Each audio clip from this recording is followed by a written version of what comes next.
आज आपण अध्याय क्रमांक 9 ला सुरुवात करणार आहे.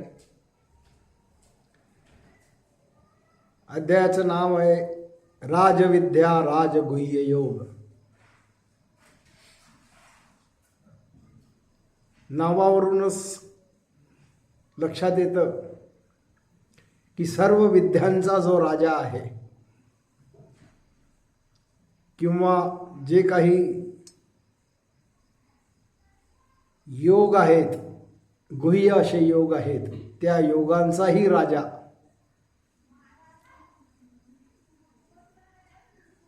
असं अत्यंत महत्त्वाचा असा हा अध्याय आहे.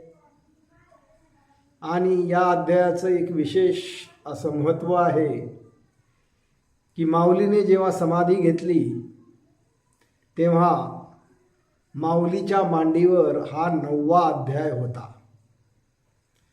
म्हणजे समाधी घेत असतानाही जर कोणत्या अध्यायाला अत्यंत महत्त्व माऊलीने दिलं असेल तर ते 9व्या अध्यायाला दिलेलं आहे. आणि हा असा एक महत्त्वाचा असा अध्याय आपण आज सुरू करत आहोत. आणि आपण तो असा डिटेलमध्ये व्यवस्थित बघू. पहिली ओवी आहे,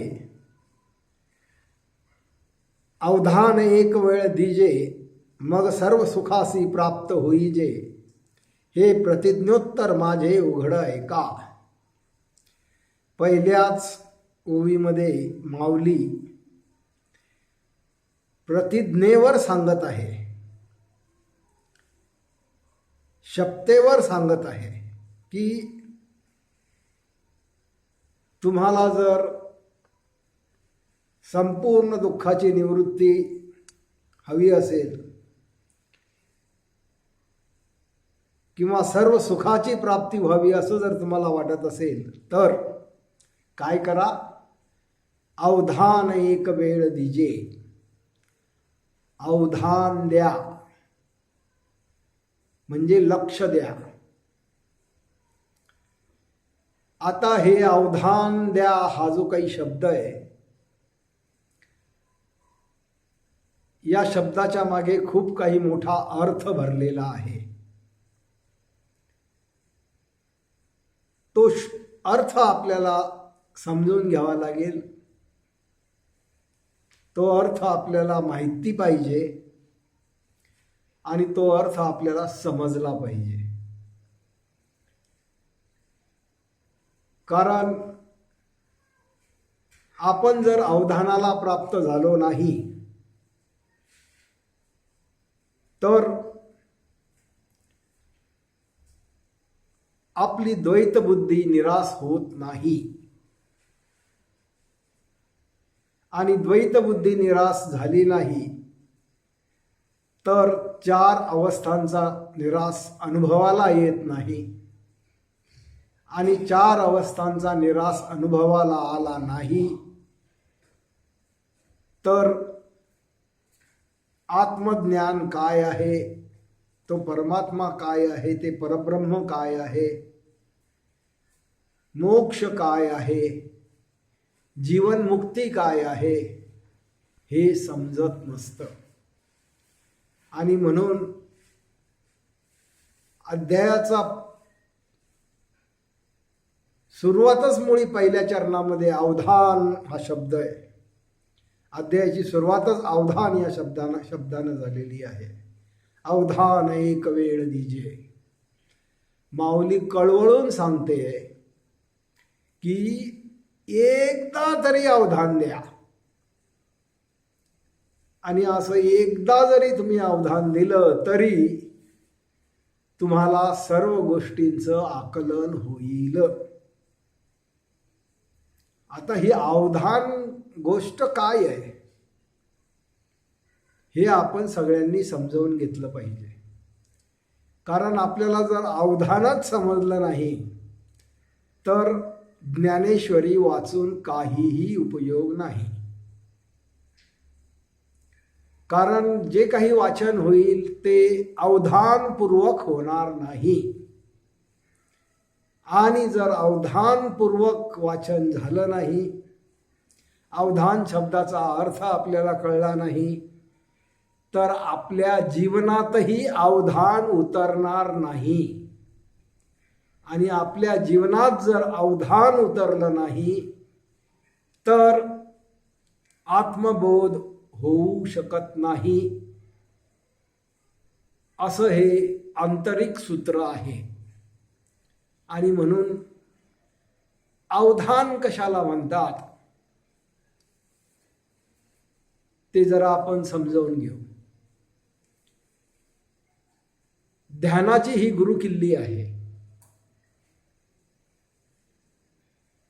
ध्यान करायचं म्हणजे अवधान द्यायचं असतं, अवधान. आणि या अवधानाची गुरुकिल्ली आपल्याला समजली असली तर आपण अवधानाला प्राप्त होतो. आता हे समजून घेत असताना प्रथम अवधान नसणे म्हणजे काय हे आपण आधी समजून घेऊ. आणि अवधान नसणे हे जर आपल्याला समजलं तर आपोआप आपण त्या ज्या गोष्टी आहेत ज्यामुळे अवधान असत नाही, ज्यामुळे अवधान नसतं, त्या गोष्टी बाजूला होतात, त्या गळून पडतात, त्या निराश पावतात आणि मग मन आपोआप अवधानाला प्राप्त होतं. आपण आपल्या मनाला काही सवयी लावलेल्या आहेत जुन्या, आणि त्या जुन्या सवयींमुळे आपल्याला अवधान प्राप्त होत नाही. काय आहेत त्या सवयी? आधीच्या अध्यायांमध्ये ती चर्चा आपण खूप केलेली आहे, पण आता पुन्हा पुन्हा पुन्हा पुन्हा सर्व अध्यायांमध्ये आपल्याला ही चर्चा करावी लागणार आहे. कारण की ही गुरुकिल्ली आहे आत्मज्ञानाची. या गुरुकिल्लीचा वारंवार वारंवार वारंवार आपल्याला विचार करावा लागणार आहे, याच्यावर चिंतन मनन करावं लागणार आहे. हे सगळं समजून घेण्याचा ध्यास आपल्याला पार पाडावा लागणार आहे. आणि हे सगळं समजून येऊन मग ते आपल्याला आपल्या जीवनामध्ये जीवन जगत असताना आचरणात आणायचं आहे. प्रत्यक्ष जीवन जगत असताना जर आपण तसं अवधान आचरणात आणू शकलो तर जीवाचं कल्याण झाल्याशिवाय राहत नाही, असा निसर्गाचा नियम आहे. काही गोष्टी आपल्याला माहिती नसतात आणि माहिती नसल्यामुळे आपल्याला अवधान प्राप्त होत नाही, आपल्याला अवधानही माहिती नसतं.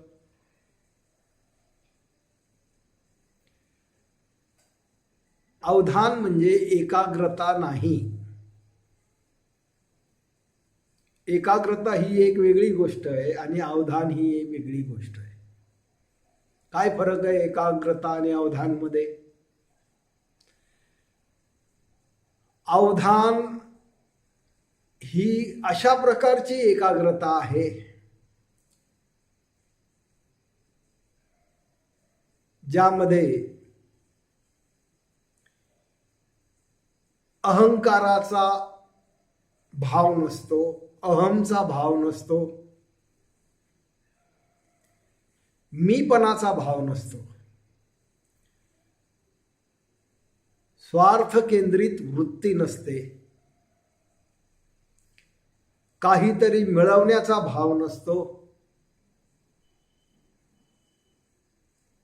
राग द्वेषाचा भाव नसतो, आवड निवडीचा भाव नसतो, हवं नकोचा भाव नसतो. अवधान ही एक निर्विकल्प स्थिती आहे. या निर्विकल्प स्थितीमध्ये कोणताही विकल्प नसतो, कोणतीही तुलना नसते. याच गोष्टी आपण आधीच्या अध्यायांमध्ये वेगवेगळ्या शब्दात पाहिल्या की मन समत्वात हवं, मनाचं समत्व किंवा स्थितप्रज्ञता किंवा निष्कामता किंवा निर्विकल्पता किंवा तुलना न करणारे मन, आसक्ती द्वेष रहित मन, अशा अनेक प्रकारे आपण ते याच्या आधीच्या अध्यायातही समजावून घेतलेलं आहे की अशी मनाची स्थिती हवी. पण आपल्या मनाची स्थिती नेमकी याच्या उलटी असते. ज्याला एकाग्रता म्हणतात, ती एकाग्रता ही एकाच गोष्टीकडे आपलं संपूर्ण लक्ष असतं आणि आपण त्या एकाच गोष्टीकडे काहीतरी हेतू मनात ठेवून ती एकच गोष्ट करत असतो. अवधान आणि निर्विकल्पता, अवधान आणि एकाग्रता याच्यामध्ये फरक हा आहे की एकाग्रता ही हेतुपूर्वक असते आणि अवधान हे हेतुरहित असतं. एकाग्रतेमध्ये मीपणा हा कार्यरत असतो, अहंभाव कार्यरत असतो, स्वार्थाचा हेतू कार्यरत असतो, काहीतरी मिळवायचं असतं. पण अवधानामध्ये कोणताही स्वार्थाची इच्छा मनात नसते, कामना मनात नसते, कोणताही संकल्प नसतो, कोणताही विकल्प नसतो. आणि एकाग्रतेमध्ये याच्या उलट असतं सगळं. कामना असते, विकल्प असतो, हेतू असतो, काहीतरी मिळवायचं असतं. असा हा अवधान आणि एकाग्रतेतला फरक आपल्याला समजून घ्यावा लागेल. आणि आपण ज्या काही साधना आपल्याला शिकवल्या गेलेल्या आहेत त्या सर्व साधना एकाग्रता या सदरात मोडतात. आपल्या पूजा, प्रार्थना, स्तुती, जप, तप, व्रत, वैकल्य या सर्व गोष्टी एकाग्रता या सदरात आहेत. कारण की त्या सर्व गोष्टी हेतू ठेवून केलेल्या असतात, सकाम असतात. म्हणून एकाग्रता आणि अवधान याच्यातला जो मुख्य फरक आहे तो सकामता आणि निष्कामता हा आहे. हेतुपूर्वक आणि हेतुरहितता हा आहे. आणि असं मन प्राप्त होणं हे अर्थातच सोपं नाहीये. त्यासाठी तुम्हाला फार सजग राहावं लागेल, एक अभ्यास करावा लागेल, मन समजावून घ्यावं लागेल, मनाची कार्यपद्धती समजावून घ्यावं लागेल. बळजबरीने कोणालाही मन निष्काम करता येत नाही.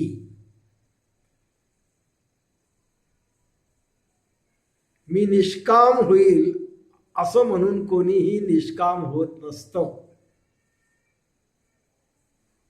निष्कामता ही एक समज आहे आणि ही समज येण्यासाठी तुम्हाला तुमच्या मनाची कार्यपद्धती समजावून घ्यावी लागते की हे मन कसं काम करतं. या मनामध्ये आपल्याला जे सुखदुःखाचे अनुभव येतात ते का येतात.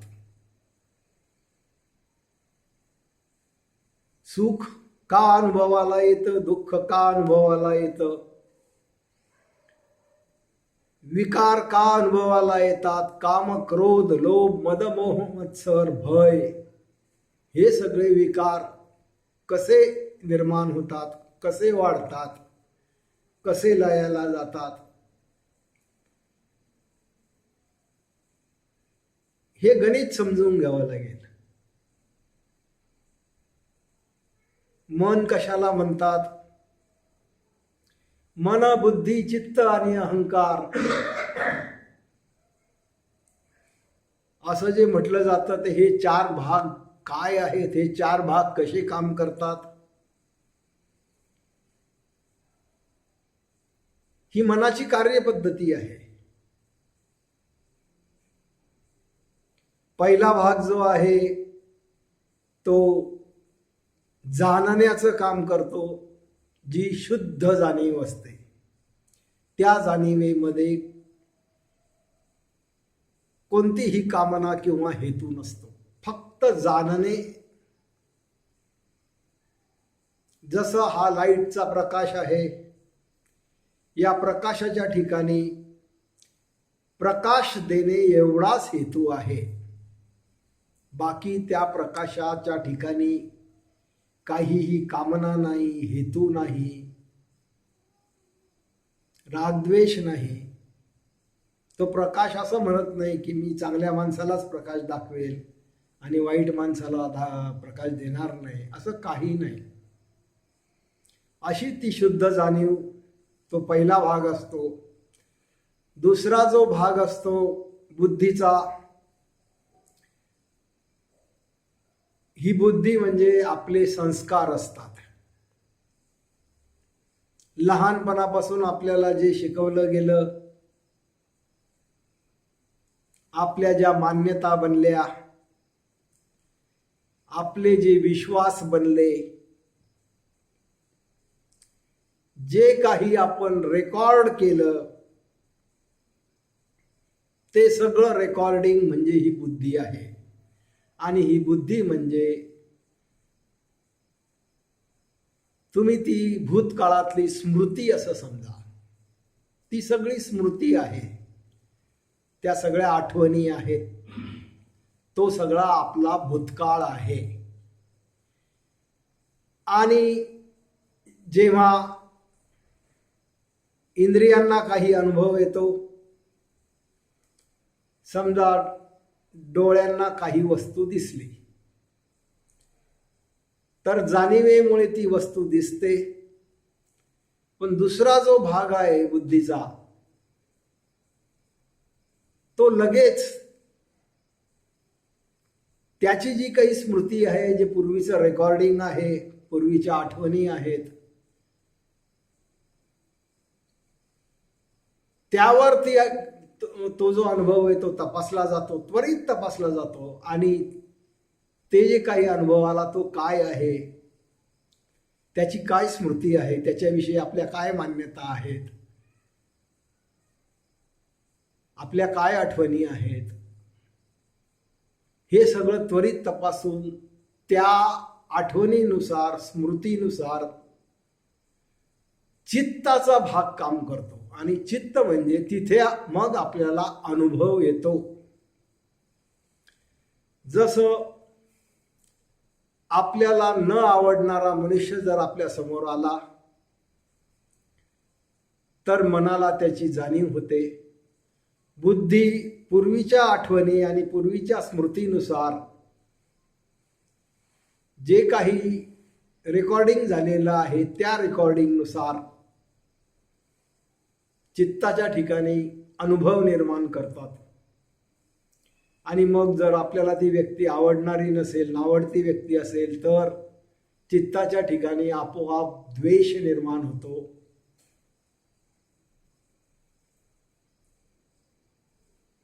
आणि असा हा द्वेष निर्माण झाला की त्या द्वेषासोबत तिथे अहंकारही निर्माण होतो. आणि मग असं वाटतं की हा नको, हा माणूस माझ्यासमोर, हा मला आवडत नाही. आणि मग हे असं वाटल्यामुळे आपलं मन मग काहीतरी प्रतिक्रिया करतं. मग ती प्रतिक्रिया काहीही असू शकते आणि ती त्या अनुभवानुसार असते. अनुभव जितका बळकट असेल, स्ट्रॉंग असेल, ताकदवान असेल, तितकी प्रतिक्रिया बळकट असते. आणि मग कदाचित आपण संतापून काही शब्द बोलू किंवा जास्त जर द्वेष बळकट असेल तर त्याच्या अंगावर धावून जाऊ. अजूनही जास्त बळकट असेल तर तिथे हाणामारी होऊ शकते किंवा कोणतीही हिंसा होऊ शकते. असं हे सगळं मनाची कार्यपद्धती प्रत्येक बाबत चालते. प्रत्येक क्षण ही घटना घडत आहे. मनासारखा आवडता प्रसंग समोर आला, आवडती व्यक्ती समोर आली तर वेगळा अनुभव येतो. आणि तो अनुभव तुमच्या पूर्वीच्या आठवणीनुसार, पूर्वीच्या तुमच्या संस्कारानुसार आणि पूर्वीच्या तुमच्या मान्यतांनुसार असतो. अशा प्रकारे आपण सर्व आपल्याला या मनप्रक्रियेविषयी अवधान नसल्याने, या मनप्रक्रियेविषयी माहिती नसल्याने, या मनप्रक्रियेची कार्यपद्धती माहिती नसल्याने आपण या मनाच्या चक्रव्यूहात आपण अडकून गेलेलो आहोत. आणि आपलं मन सतत काही ना काही प्रतिक्रिया करत असतं. चांगली किंवा वाईट, हवं किंवा नको, आसक्ती किंवा द्वेष. प्रतिक्षण काही ना काही विचार चालू असतो, प्रतिक्षण काही ना काही प्रतिक्रिया चालू असते. असं जे मन प्रतिक्षण विचारात घडलेलं आहे, भावनात घडलेलं आहे, अनुभवात घडलेलं आहे, असं मन हे अवधान नसलेलं मन असतं. अवधान नसल्यामुळे हे सगळं मनाचं चक्र अतिशय जलद गतीने चालत राहतं. आणि आपल्याला मनाच्या कार्यपद्धती माहिती नसल्यामुळे आपण हे जे काही मनाचं चक्र आहे हे थांबवू शकत नाही. आपल्याला ही कल्पनाच नाही की या पद्धतीने हे सगळं होतंय म्हणून. ही एक यांत्रिक पद्धती आहे. एक यंत्रासारखं, यंत्रवत होतं सगळं आपोआप. साप समोर दिसला की आपोआप भय प्रकटतं. हे सगळं एखाद्या टेप रेकॉर्डर सारखं आहे की बटन दाबलं की त्याच्या आतमध्ये जे काही रेकॉर्डिंग आहे ते बाहेर येणार. त्याच्याशिवाय दुसरं काहीही येणार नाही. आणि ते जे काही असतं ते आपलेच संस्कार असतात, त्या आपल्याच मान्यता असतात, ते आपलंच कर्तृत्व असतं. आणि अशा प्रकारे आपण विचार, कल्पना, तर्क, विकल्प, संकल्प याच्यामध्ये अडकून गेलेलो आहोत. आणि असं या विचार, कल्पना, तर्क, संकल्प, विकल्पात अडकलेलं मन हे चक्रव्यूहात अडकलेल्या मनासारखं असतं. सतत अस्वस्थ असतं. त्याला शांती नसते, स्वस्थता नसते. आणि जितक्या जास्त प्रमाणात या विचारांची गती असेल, या भावनांची गती असेल, या कल्पनांची गती असेल, या कामनांची गती असेल, तितकं जास्त अशांत आपण असतो. आणि म्हणून अध्यात्माला सुरुवात करताना पहिलं काम जर आपल्याला काय करायचं असेल तर आपल्याला आपल्या मनाची कार्यपद्धती समजवून घ्यायची आहे. ही मनाची कार्यपद्धती समजवून घेतल्याशिवाय तुमच्या मनाचं जे हे अखंड असं दिवस रात्र केवळ जागृतीतच नाही तर स्वप्नात देखील जे काही चक्र चालू आहे विचारांचं, भावनांचं, कल्पनांचं, संकल्पांचं, हे चक्र थांबत नाही. आणि हे चक्र काही आपोआप ताबडतोबही थांबणार नाही. जसं जसं तुम्हाला मनाच्या कार्यपद्धतीची ओळख होत जाईल, जसं जसं मन कसं काम करतंय हे समजत जाईल, जसे जसे तुम्ही जागृत व्हाल, सजग व्हाल आणि जशी जशी समज यायला लागेल तसं तसं तुमचं मन आपोआप शांत व्हायला लागेल, आपोआप निर्विकल्प व्हायला लागेल, आपोआप निष्काम व्हायला लागेल. कारण की तुम्हाला हे मनाचं चक्र असं अखंडपणे अव्याहतपणे चालू असण्याचा धोका समजतो. असं जर चक्र चालूच असलं विचारांचं, कल्पनांचं, भावनांचं, संकल्पांचं, विकल्पांचं, तर एक प्रकारचं संमोहन तयार होत असतं, नवीन संस्कार तयार होत असतात आणि त्या संस्कारांच्या जाळ्यामध्ये आपण गुरफटून जात असतो. आणि एखाद्या व्यक्तीच्या बाबत जर हे जे काही विचार भावनांचं चक्र आहे हे जर अति तीव्र झालं, भयंकर वेगाने विचार आणि हे सगळं कार्य करायला लागले, तर हळूहळू प्रथम ती व्यक्ती अस्वस्थ बनते, अशांत बनते. आणि जर कोणी समजवणारा भेटला नाही तर ही अशांती वाढत जाते, वाढत जाते, वाढत जाते. आणि शांत होण्याचे जे जे प्रयत्न तो अज्ञानी माणूस करतो ते त्याचे सगळे प्रयत्न उलट ही गती वाढवणारे असतात. तो सिगरेट प्यायला लागतो, तो व्यसन करायला लागतो, दारू प्यायला लागतो, गुटखा घ्यायला लागतो. आणि या सगळ्या गोष्टींमुळे तात्पुरता त्याला असं वाटतं की मला बरं वाटतं, पण तसं होत नाही. उलट ते विचारांचं चक्र अधिकाधिक वाढत जातं आणि मग अधिकाधिक चक्र वाढल्यामुळे त्याला अधिक प्रमाणामध्ये व्यसन करावं लागतं. दारूचे डोस वाढवावे लागतात, सिगरेटचे डोस वाढवावे लागतात, तंबाखूचे डोस वाढवावे लागतात, गुटखा जास्ती खावा लागतो.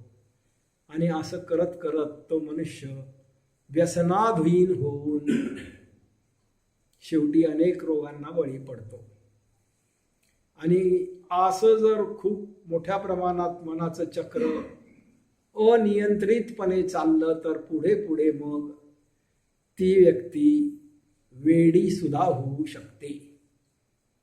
आपण त्याला मग म्हणतो की अरे त्याचं डोकं फिरलं, तो मॅड झाला. परंतु हे सगळं होतं ते आपल्या अज्ञानामुळे होतं, मनाची कार्यपद्धती माहिती नसल्यामुळे होतं. आणि याच्यावरती उपाय दुसरा कोणताही उपाय करायला गेलं तर तिथे अपाय होतो. तिथे कोणीतरी जाणकाराकडूनच हा उपाय समजावून घ्यावा लागतो. आणि या उपायाची चर्चा आपण खूप वेळा केली आहे की उपाय साधा आहे, सोपा आहे, पण समजावून घ्यायचा आहे. ही सगळी मनाची कार्यपद्धती समजावून घ्यायची. हे जे काही विचारांचं चक्र, कल्पनांचं चक्र, भावनांचं चक्र आपल्यावर हावी झालेलं आहे, हे चक्र जर याची गती कमी व्हायची असेल, हळूहळू गती कमी होऊन शेवटी याची गती थांबून जायची असेल तर एकच उपाय आहे, निर्विकल्प निरीक्षण, हेतुरहित निरीक्षण, हेतुरहित सजगता. आणि या हेतुरहित सजगतेलाच अवधान असं म्हणतात. हे अवधान आपल्याला समजावून घ्यायचं आहे. याचे प्रयोग करायचे आहेत. आपण स्वतः प्रयोग केले पाहिजे आपल्यावर. आपलं जीवन जगत असताना आपण आपल्या मनात जे विचार चालतात, भावना चालतात, कल्पना चालतात, त्यांच्याविषयी आपल्याला सजग व्हायचं आहे. आपल्या मनात ज्या वृत्ती उठतात, विकार उठतात, संस्कार उठतात, त्यांच्याविषयी आपल्याला सजगता ठेवायची आहे, निष्कामता ठेवायची आहे, स्थितप्रज्ञता ठेवायची आहे, समता ठेवायची आहे. आणि असं जे प्रयोग तुम्ही केले तर तुमच्या असं लक्षात येईल की हळूहळू तुमचं मन शांत आणि विकार विचार रहित होत आहे. हे सगळं जे काही चालतं, हे जे सगळं आपण खरं म्हणजे काय असतं, आपल्याला अनुभव काय येतो हेच समजलेलं नसतं. आपल्याला सुखाचा अनुभव काय येतो, आपल्याला दुःखाचा अनुभव काय येतो, आपल्याला भयाचा अनुभव काय येतो, आपल्याला आपल्या मनात कामना का निर्माण होतात, इच्छा का निर्माण होतात, विकार का निर्माण होतात, भय का निर्माण होतं, क्रोध का निर्माण होतो, हे सगळं आपल्याला माहिती नाही, म्हणून हा प्रॉब्लेम आहे. आणि हे सगळं आपण माहिती करून घेतलं, मनाची कार्यपद्धती माहिती करून घेतली व दुसरा कोणताही उपाय याच्यातून बाहेर तुम्हाला काढू शकत नाही. केवळ आणि केवळ निर्विकल्प निरीक्षण, निहाळणे, निरखणे, पाहणे, हेतुरहित पाहणे, कामनारहित पाहणे, इच्छारहित पाहणे, मीपणा शिवायचे पाहणे, अहंकाराशिवाय पाहणे, हा सगळा जर प्रकार आपल्याला समजला तर आपल्याला ती अवधानाची कला प्राप्त होते. आणि अवधानाची कला प्राप्त झाली असता हे मनाचं चक्र हळूहळू शांत होतं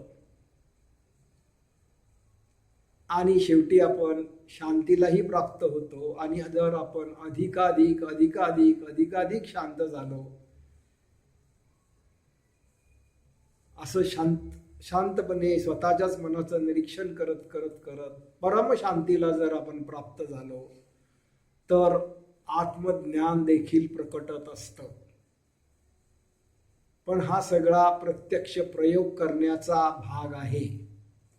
हे नुसतं बोलून ऐकून किंवा गप्पा मारून होणार नाही.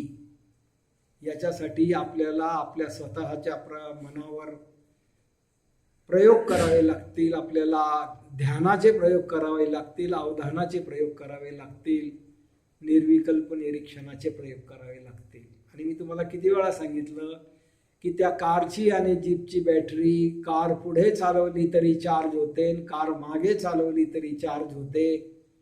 पण कार जर जागेवरच उभी ठेवली तर त्या कारची बॅटरी डिस्चार्ज करावी लागत नाही, ती आपोआप डिस्चार्ज होते. तसं जर तुम्ही कोणत्याही प्रकारची प्रतिक्रिया केली नाही, कोणत्याही प्रकारची इच्छा कामना व्यक्त केली नाही, कोणत्याही प्रकारची तुलना केली नाही, कोणत्याही प्रकारचा रागद्वेष केला नाही, कोणत्याही प्रकारची आवड निवड केली नाही, कोणत्याही प्रकारची स्तुती निंदा केली नाही, तर तुमचं मन देखील त्या बॅटरीप्रमाणे आपोआप डिस्चार्ज होतं.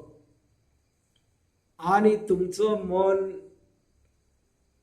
जर खरोखरच पूर्णपणे डिस्चार्ज होऊ शकलं तर अगदी तळापर्यंत टोटली ती बॅटरी बिलकुल डिस्चार्ज झाली तर त्याला 4 अवस्थांचा निरास असं म्हणतात. तेव्हा विविध अनुभवातून तुम्ही जाल, तुमच्या परीक्षा घेतल्या जातील, तुमचं धैर्य तपासलं जाईल, तुमचं संयम तपासला जाईल, तुमची समज तपासली जाईल, तुमची समता तपासली जाईल, तुमची स्थितप्रज्ञता तपासली जाईल, तुमची निष्कामता तपासली जाईल. आणि या सर्व परीक्षांमध्ये तुम्ही पास झाला तर जागृती, स्वप्न, सुषुप्ती या 4ही अवस्थांचा निरास तुम्हाला अनुभवाला येऊ शकतो. आणि असा जर निरास अनुभवाला आला तर ब्रह्म काय आहे आणि परब्रह्म काय आहे हेही तुमच्या आपोआप लक्षात येईल, हे तुमच्या अंतःकरणात तुम्हालाच समजेल. हे कोणाच्याही कृपेने होत नाही. कोणाच्याही स्तुतीने, प्रार्थनेने, पूजेने हे होत नाही. देव तुम्हाला हे देऊ शकत नाही. आणि कोणताही गुरु देखील तुमच्या डोक्यावर हात ठेवून तुम्हाला हे देऊ शकत नाही. इथे तुम्हाला तुमच्या स्वतःवरच तुम्हालाच कृपा करायची आहे. आतापर्यंत आपण आपल्यावरच अवकृपा करत आहोत. आपण आपलंच अकल्याण करत आहोत. आपण आपल्याच संस्कारात, आपल्याच मान्यतेत, आपल्याच विश्वासांमध्ये, आपल्याच संमोहनामध्ये अडकून काम करत आहोत. आणि या भवचक्रामध्ये हजारो लाखो जन्मापासून फिरत आहोत आणि प्रचंड दुःख भोगत आहोत. हे जीवन म्हणजे किती दुःख आहे